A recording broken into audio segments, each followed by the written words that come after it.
Nobody seems to be joined yet, but we'll get people joined here in a little bit. I'll be reading Chapter 2 of Treasure Island by Robert Louis Stevenson. And I don't know, some of y'all watching the last video might have noticed that my covers come off. It's an older book, so I take the covers off when I'm reading it, because it's easier. Yeah, like I said, I'm going to be reading Chapter 2. Just a few minutes. I think I'll wait till 9:05 before I start reading.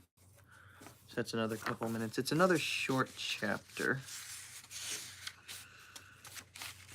Let's see. It goes from page 17 to page 24. So, I don't know if the chapters are all this short or what.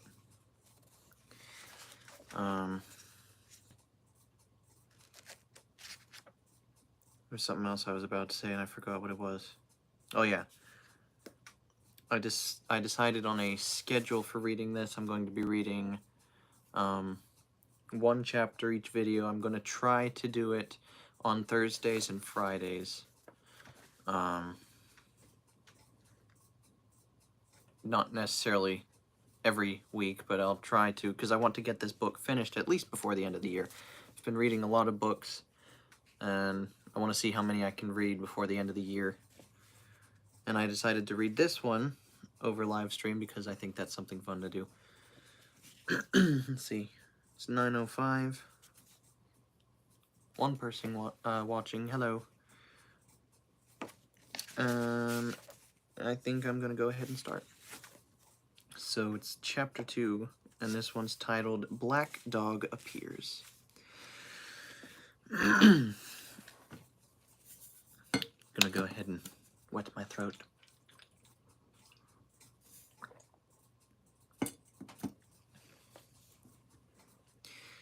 It was not very long after this that there occurred the first of the mysterious events that rid us at last of the captain, though not, as you will see, of his affairs.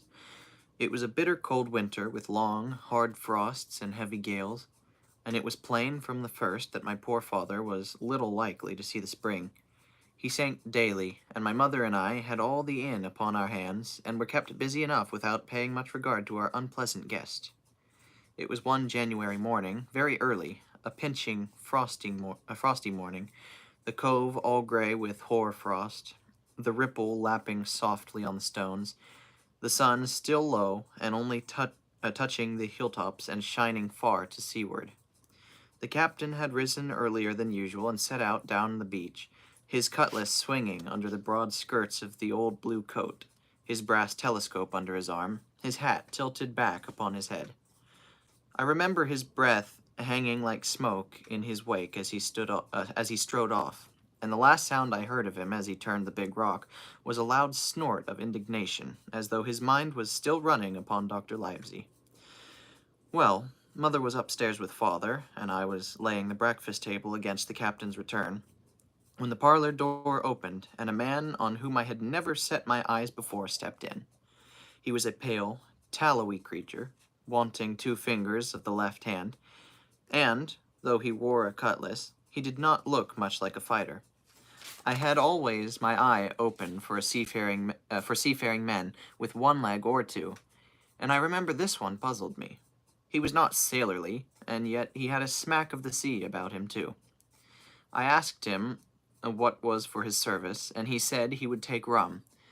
But as I was going out of the room to fetch it, he sat down upon a table and motioned me to draw near. I paused where I was with a napkin in my hand. "Come here, sonny," says he. "Come nearer here." I took a step nearer. "Is this here table for my mate Bill?" he asked with a kind of leer. I told him I did not know his mate Bill, as this was for a person who stayed in our house, whom we called the captain.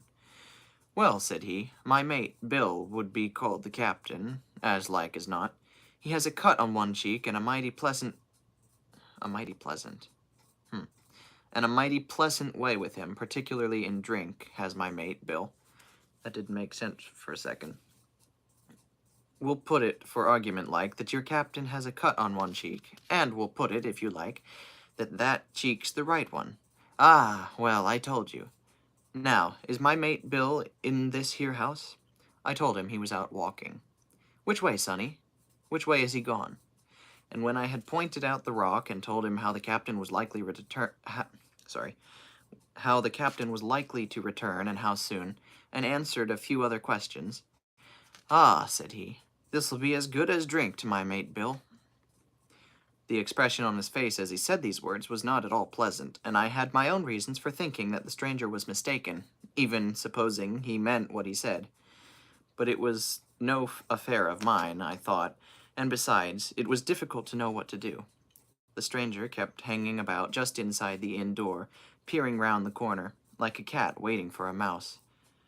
Once I stepped out myself into the road, but he immediately called me back, and as I did not obey quick enough for his fancy, a most horrible change came over his tallowy face, and he ordered me in, with an oath that made me jump. As soon as I was back again, he returned to his former manner, half fawning, half sneering, patting me on the shoulder, and told me I was a good boy, and he had taken quite a fancy to me. "I have a son of my own," said he, his hand on my arm, "as like you as 2 blocks, and he's all the pride of my art. But the great thing for boys is discipline, sonny. Discipline. Now, if you had sailed along of Bill, you wouldn't have stood there to be spoke to twice, not you. That was never Bill's way, nor the way of sich as sailed with him. And here, sure enough, is my mate Bill, with a spyglass under his arm, bless his old heart, to be sure. You and me'll just go back into the parlor, sonny, and get behind the door, and we'll give Bill a little surprise, bless his heart, I say again." So saying, the stranger backed along with me into the parlor and put me behind him in the corner, so that we were both hidden by the open door. I was very uneasy and alarmed, as you may fancy, and it rather added to my fears to observe that the stranger was certainly frightened himself. He cleared the hilt of his cutlass and loosened the blade in the sheath, and all the time we were waiting there he kept swallowing, as if he felt what we used to call a lump in the throat. At last, in strode the captain, slammed the door behind him without looking to the right or left, and marched straight across the room to where his breakfast awaited him. "Bill," said the stranger in a voice that I thought he had tried to make bold and big. The captain spun round on his heel and fronted us. All the brown had gone out of his face, and even his nose was blue. He had the look of a man who sees a ghost, or the evil one, or something worse, if anything can be, and upon my word I felt sorry to see him, all in a moment, turn so old and sick. "Come, Bill, you know me. You know an old shipmate, Bill, surely," said the stranger. The captain gave a sort of gasp. "Black Dog," said he. "And who else?" returned the other, getting more at his ease. "Black Dog as ever was. Come for to see his old shipmate Billy, at the Admiral Benbow Inn. Ah, Bill, Bill, we have seen a sight of times, us two, since I lost them 2 talons." He held up his mutilated hand. "Now, look here," said the captain. "You've run me down, here I am. Well then, speak up. What is it?" "That's you, Bill," returned Black Dog. "You're in the right of it, Billy. I'll have a glass of rum from this dear child here, as I've took such a liking to, and we'll sit down, if you please, and talk square, like old shipmates." When I returned with the rum, they were already seated on either side of the captain's breakfast table. Black Dog next to the door and sitting sideways, so as to have one eye on his old shipmate, and, at the same time, one, I thought, on his retreat. He bade me go and leave the door wide open. "None of your keyholes for me, sonny," he said, and I left them together and retired to the bar. For a long time, though I certainly did my best to listen, I could hear nothing but a low gabbling. But at last the voices began to grow louder, and I could pick up a word or two, mostly oaths, from the captain. "No, no, no, no, and an end to it," he cried once. And again, "If it comes to swinging, swing all, say I." Then, all of a sudden, there was a tremendous explosion of oaths and other noises. The chair and table went over in a lump, a crash of steel followed, and then a cry of pain, and the next instant I saw Black Dog in full flight, and the captain hotly pursuing, both with drawn cutlasses, and the former streaming blood from the left shoulder. Just at the door, the captain aimed at the fugitive one last tremendous cut, which would certainly have split him to the chin had it not been intercepted by our big signboard of Admiral Benbow. And on this page, we've got a picture. What book are you reading? I am reading Treasure Island. Continuing on to page 22. You may see the notch on the lower side of the frame to this day. The blow was the last of the battle. Once out upon the road, Black Dog, in spite of his wound, showed a wonderful clean pair of heels and disappeared over the edge of the hill in half a minute. The captain, for his part, stood staring at the signboard like a bewildered man. Then he passed his hand over his eyes several times, and at last turned back into the house. "Jim," says he. "Rum." And as he spoke, he reeled a little and caught himself with one hand against the wall. "Are you hurt?" cried I. "Rum," he repeated. "I must get away from here. Rum! Rum!" I ran to fetch it, but I was quite unsteadied by all that had fallen out, and I broke one glass and fouled the tap, and while I was still getting in my own way, I heard a loud fall in the parlor. Running in, I beheld the captain lying full length upon the floor. At the same instant, my mother, alarmed by the cries and fighting, came running downstairs to help me. Between us, we raised his head. He was breathing very loud and hard, but his eyes were closed, and his face was a horrible color. "Dear, dearie me," cried my mother, "what a disgrace upon the house! And your poor father sick." In the meantime, we had no idea what to do to help the captain, nor any other thought but that he had got his death hurt in the scuffle with the stranger. I got the rum, to be sure, and tried to put it down his throat, but his teeth were tightly shut and his jaws as strong as iron. It was a happy relief for us when the door opened and Dr. Livesey came in, on his visit to my father. "Oh, doctor," we cried, "what shall we do? Where is he wounded?" "Wounded? A fiddlestick's end," said the doctor. "No more wounded than you or I. He has had a stroke, as I warned him. Now, Mrs. Hawkins, just you run upstairs to your husband. If possible, tell him nothing about it. For my part, I must do my best to save this fellow's trebly worthless life, and Jim here will get me a basin." When I got back with the basin, the doctor had already ripped up the captain's sleeve and exposed his great sinewy arm. It was tattooed in several places. "Here's luck."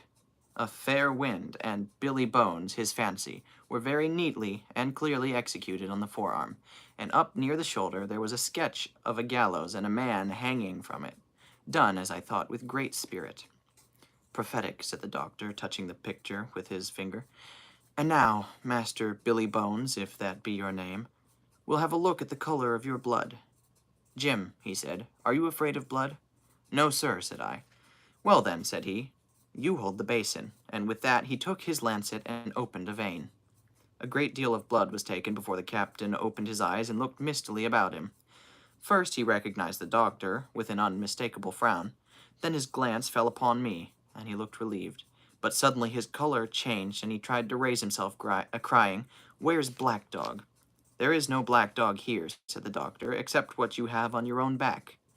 You have been drinking rum, and you have had a stroke, precisely as I told you, and I have just, very much against my own will, dragged you head foremost out of the grave. Now, Mr. Bones—" "That's not my name," he interrupted.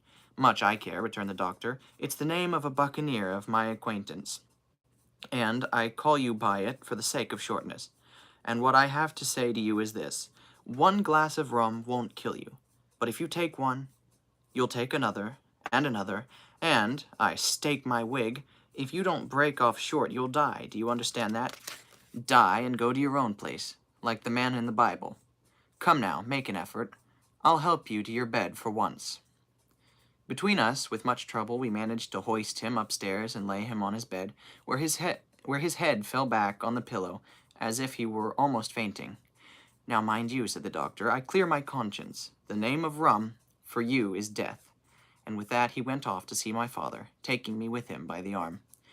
"This is nothing," he said, as soon as he had closed the door. "I have drawn blood enough to keep him quiet a while. He should lie for a week where he is.